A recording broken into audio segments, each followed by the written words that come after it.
you're not wrong, right? Like I will say that for sure. Can you say that again? You are not wrong. Oh, yeah.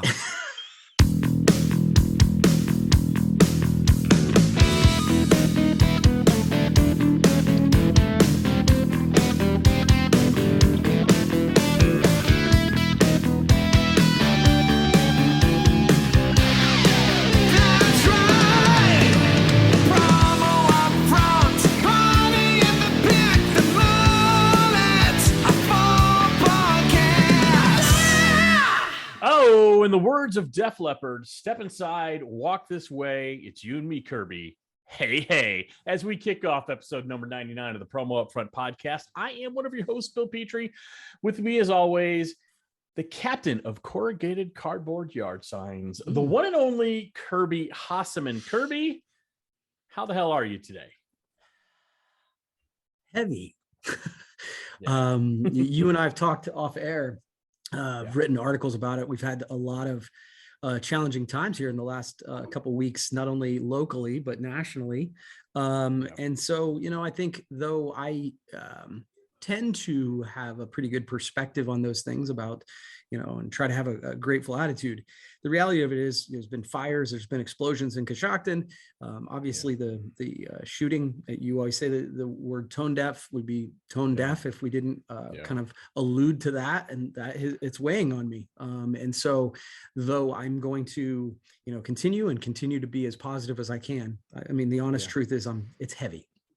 You? It is. Yeah, no, same here, dealing with a lot, just stressed out, overwhelmed at times. And then you add yet another school shooting, this time in Uvalde, Texas, which is west of San Antonio. It's just, these are rough times sometimes. So it's really hard to be up. But as we talked off air, happiness, joy is a choice. And so Kirby and I are going to try to have as much fun as we can on the podcast today and get things done. But speaking of getting things done, Kirby, distributor listeners, if you are doing little or no marketing because you don't have time, or maybe you're spending too much valuable time compiling branded product content and building email and social campaigns, or there's more. Or maybe you're using an industry service that doesn't create beautiful, unique marketing campaigns that uses content only from the suppliers you choose. Then AMP.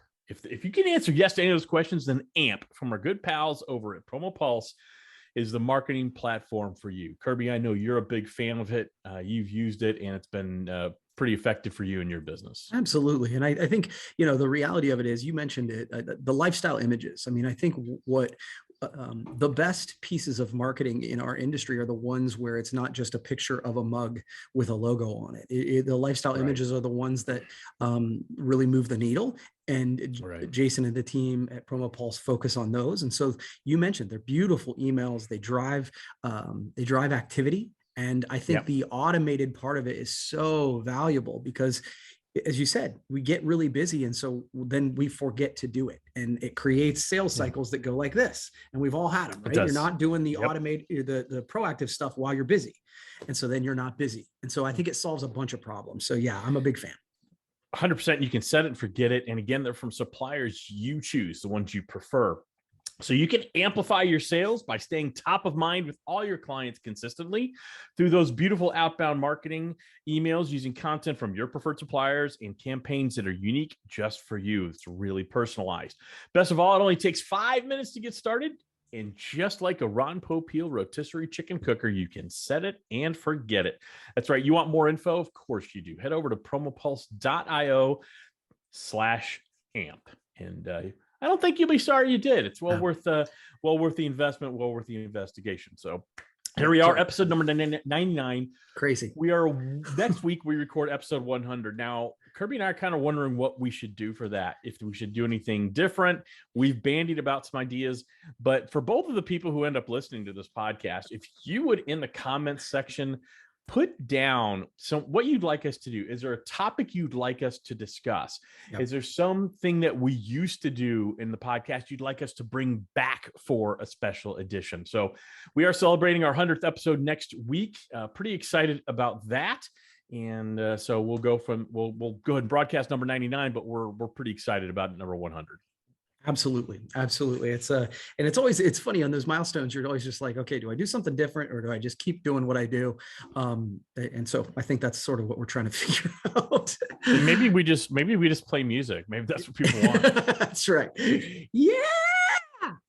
Don't ever do that again. All right, Kirby. But what I do want you to do is go ahead and start us off with your first topic today. Yeah. It is going to be something marketing, branding. Let's go. What do you got? Yeah. So the headline that caught my attention, it's not promo related, but certainly marketing related, is that Pepsi is stepping away from the halftime show. They'll no longer sponsor the Super Bowl halftime show. And obviously this past year was, it's so funny. The last 10 years, I think it's like the halftime show is either the best thing on earth or the worst thing on earth, depending on who you ask. And this year, the divide was very generational. I thought this year's halftime show was amazing, but I was in that generation that listened to that style of music growing up. And so it was awesome. I was surprised, to be honest with you, that Pepsi would want to step away from this, because I felt like, again, I don't know what the price tag is. If I'm being honest, I haven't dug that deep into it.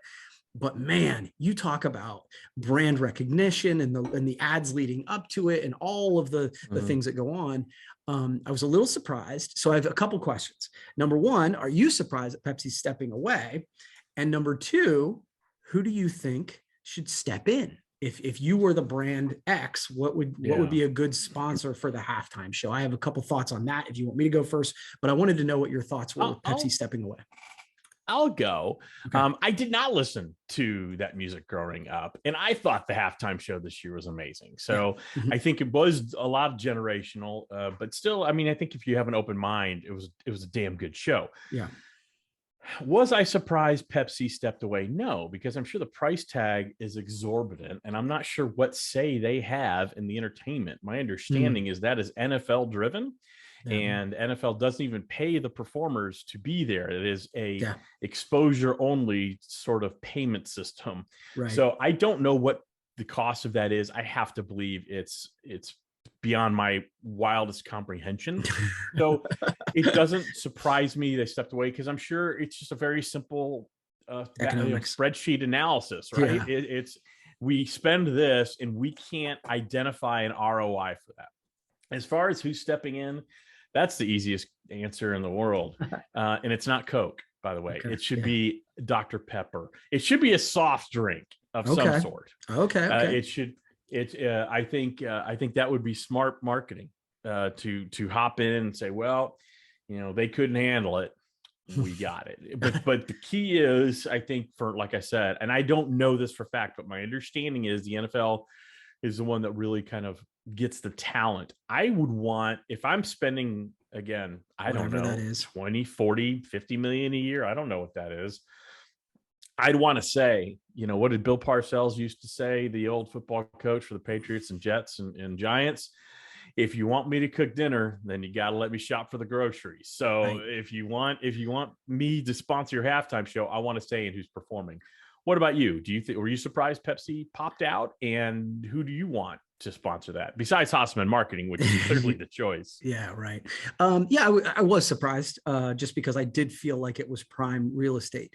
And something you said though, really quickly, I wanted to respond to. You talked about it's a simple spreadsheet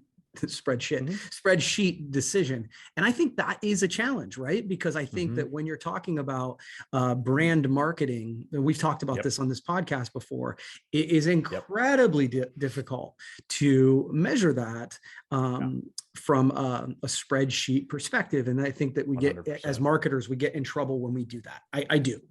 So yeah, I was surprised that they were stepping away. The brands that popped into my head, I mean, I hadn't thought about Dr. Pepper mainly because I hate Dr. Pepper as a drink.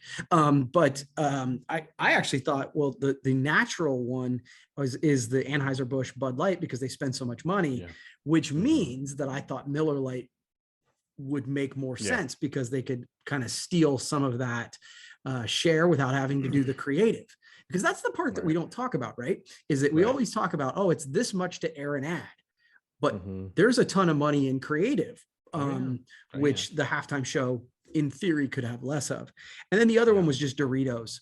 Doritos, I think, does a lot with the Super Bowl, and I think they do it really well and creatively. So those are the so Miller Lite and Doritos.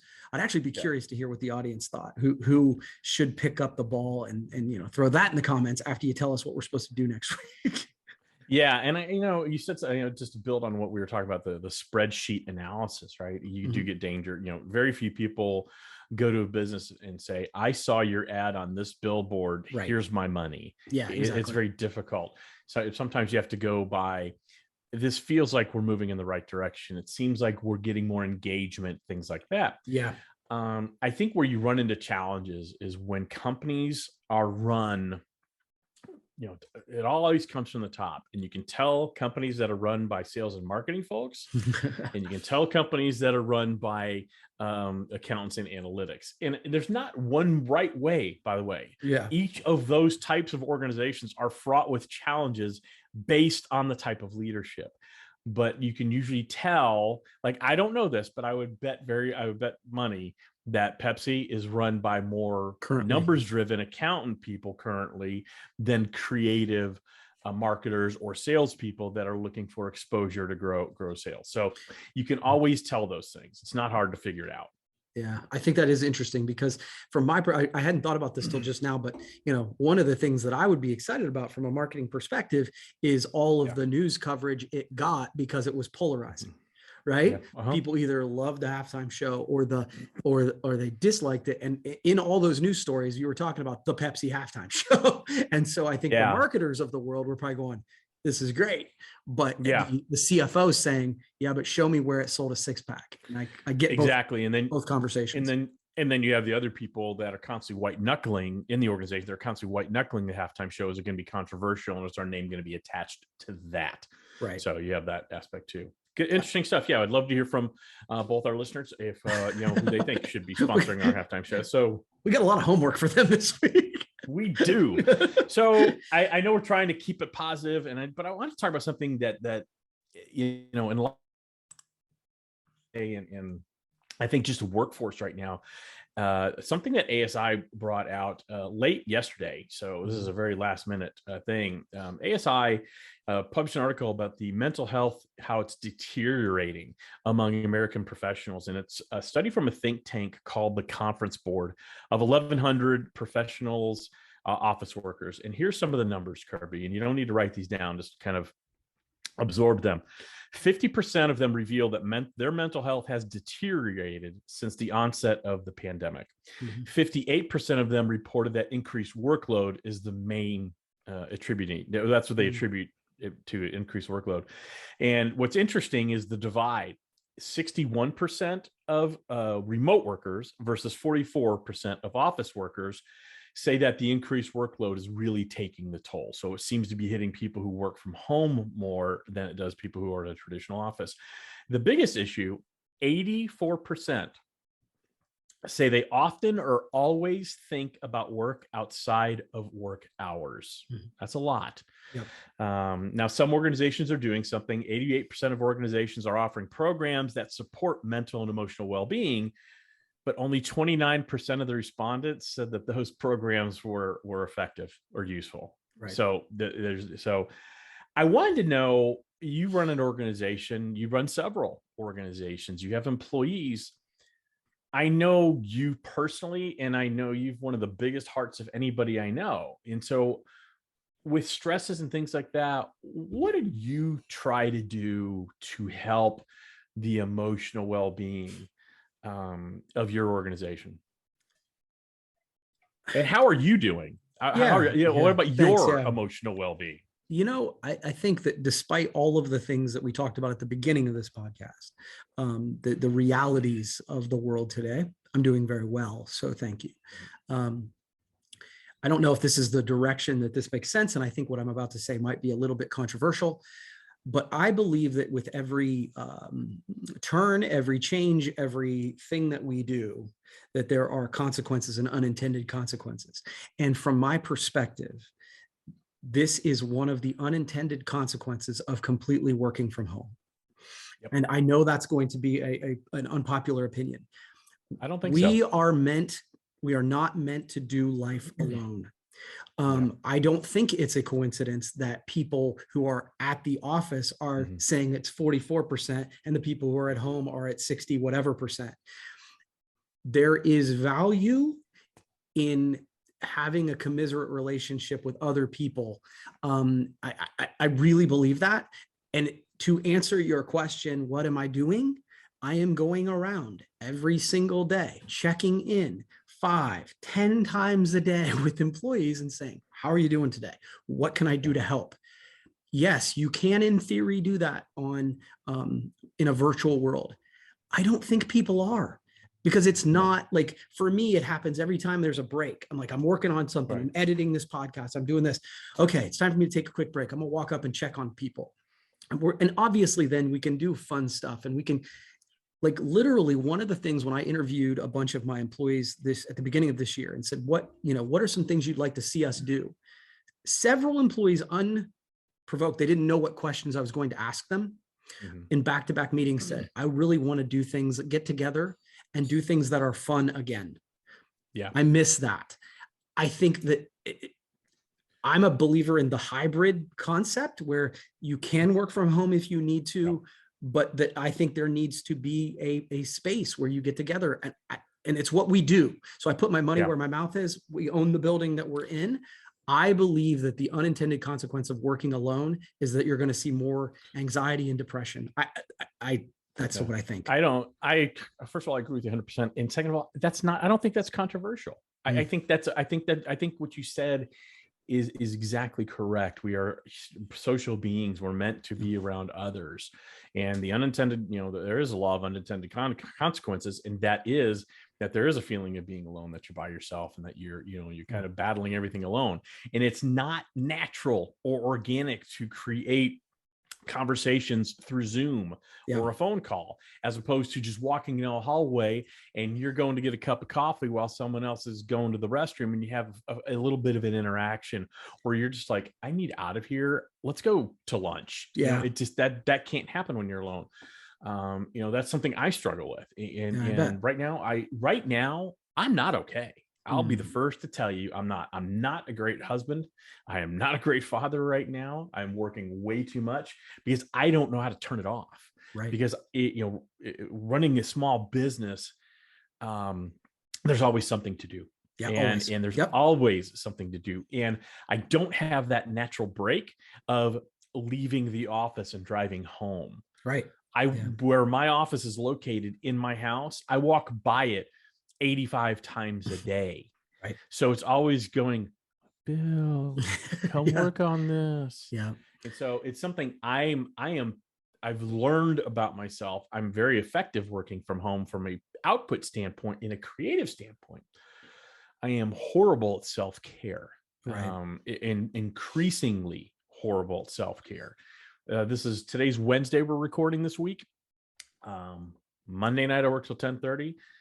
Last night I worked till 9:45, and I start work at about 6:30 in the morning. So that's not sustainable. Right. And Agreed. so when I read this article, I'm like, okay, I need to really intentionally get back to doing what I used to do, which is I've got to get out of this house on a daily basis. I've got to I can't work myself through this. Yeah. Oh, so, 100%. Yeah.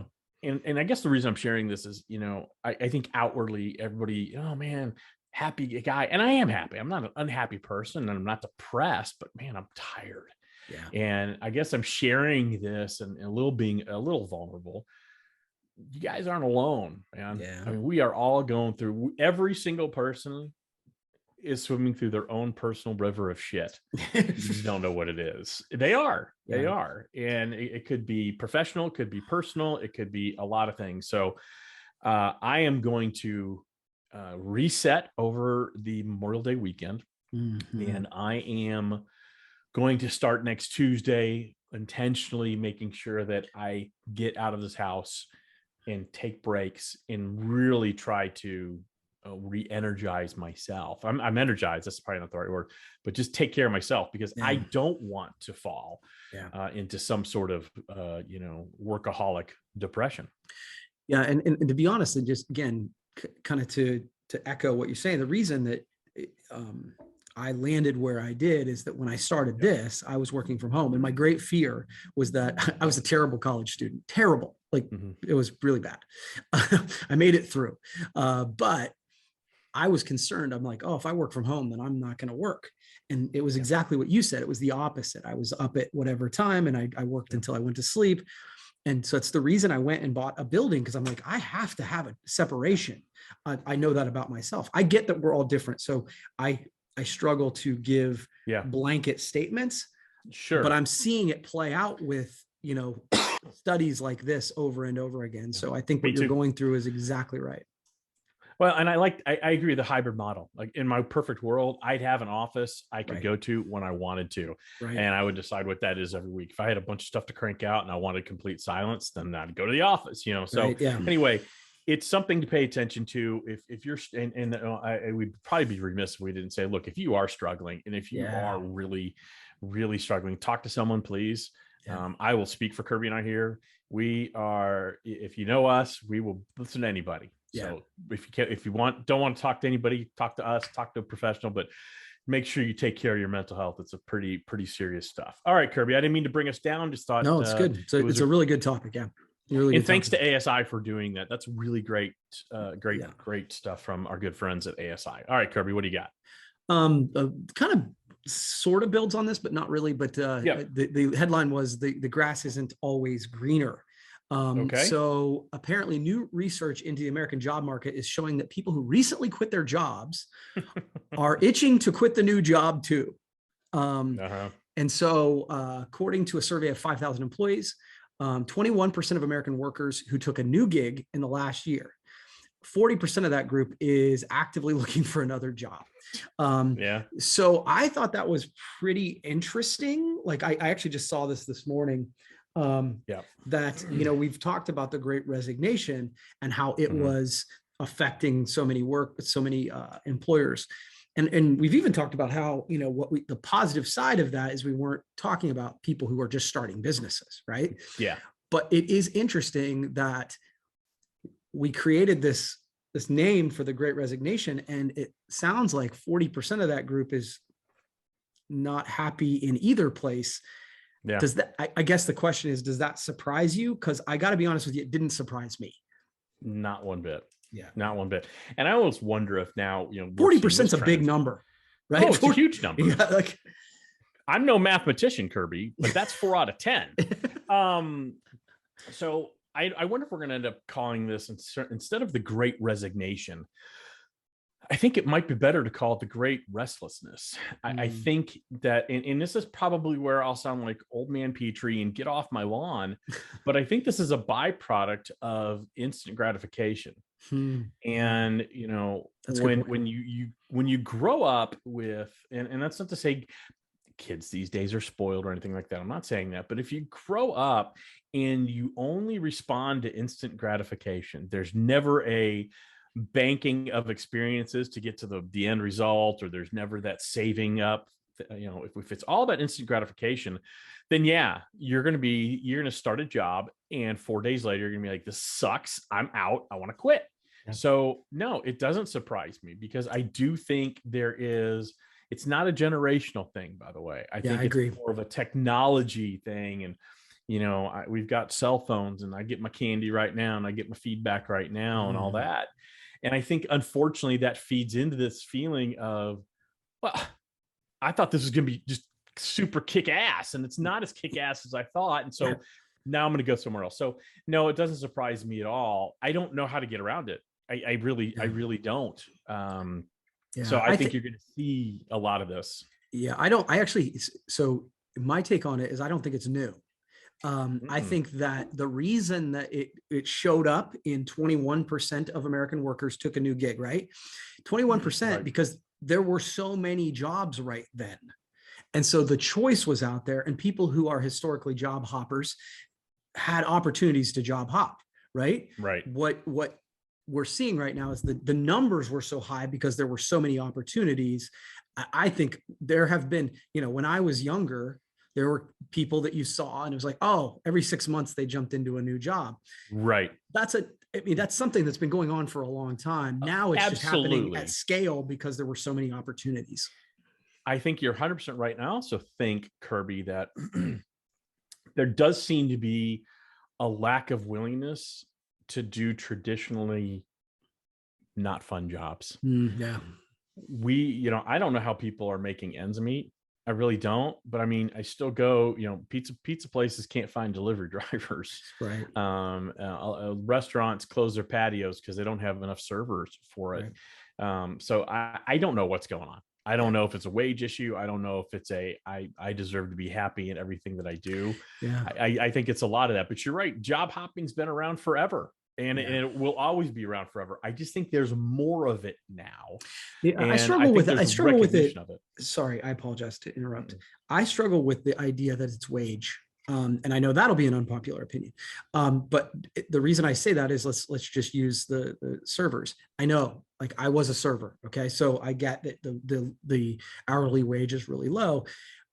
But let me just tell you that the servers who are showing up to the restaurants I go to are killing it from a wage perspective because they're making so much money. So I struggle with the idea that, like, every employer I know that's looking for work has raised their wages by a lot. Right. So it goes back to the idea that there is a level that you get to from a wage perspective that you're good, that you can pay your bills and all that sort of thing. After that, it's just for show. Or, it doesn't affect your overall happiness. And I think that the idea that happiness comes from within is something we need to get our head around. Yeah, 100%. And I think there are issues where it is wage. I think the bigger issue is, they might be paying a lot of money, or it's a perception of, like, a wait person. They don't make a lot of money because they rely on tips, and that's an antiquated system, but that's beside the point. It's not about the wage. It's about, I deserve to be fulfilled. I deserve to be happy. I was not brought up that way. Mm-hmm. And maybe there's an entitlement there that, hey, I should enjoy my job. I've had jobs that I've hated. Sure. I've had jobs that I've loathed. You do those things. Yeah. You do those things because there's either things I have to pay for or things I want to pay for. And there just doesn't seem to be in a certain segment, there doesn't seem to be that type of, screw it, I'll do anything, know? Right. I mean, and I don't know. I throw out wage because I do think in some areas it is an issue, but I don't know. Who knows? Yeah. That's an interesting one, but I think it's the great restlessness, not the great resignation. All right. Real quick one. Real quick. Okay. Very quick. Marketing on Twitter. So I read this in Entrepreneur Magazine. They were asking the question, is marketing on Twitter worth it or not? Because basically 20% of accounts are known to be fake. They're sub accounts, they're joke accounts or whatever, not to mention all the bots. Kirby is saying no. All right. So you say no, it does not make sense to market on Twitter. So I just wrote on a piece of paper and put it up. Yeah. So my experience has been, it's not that it's not worth it at all. It's that my return on investment on that particular platform is much lower than my return on all other platforms. And it's not close. Yep. So I think, all right, no, I think you're wrong. I think you're 100% wrong. Okay, cool. And again, I'm not saying burn a lot of calories or financial resources on it, but when news happens, that's where I go to get, I want updates. What are people saying about this? Whether it's sports or world events, whatever, I go to Twitter. There's value in having your content pop up during those moments. So if running one thing a day at different times or something like that, there is absolutely value in that because you do show up in people's news feed. No other platform does that. No other platform provides that like Twitter does. So is there a great return on investment? We talked about it earlier. I don't know. No one says, saw your Twitter ad, here's some money. But I do think there's value in showing up. To me, it's a show up platform because it's just a scrolling news feed. Okay. Yeah. I mean, All right. again, So, well, again, it's one of those things where I'm not like, you're not wrong, right? Like I will say that for sure. can you say And that again? you are not wrong. Oh, yeah. Oh, behave.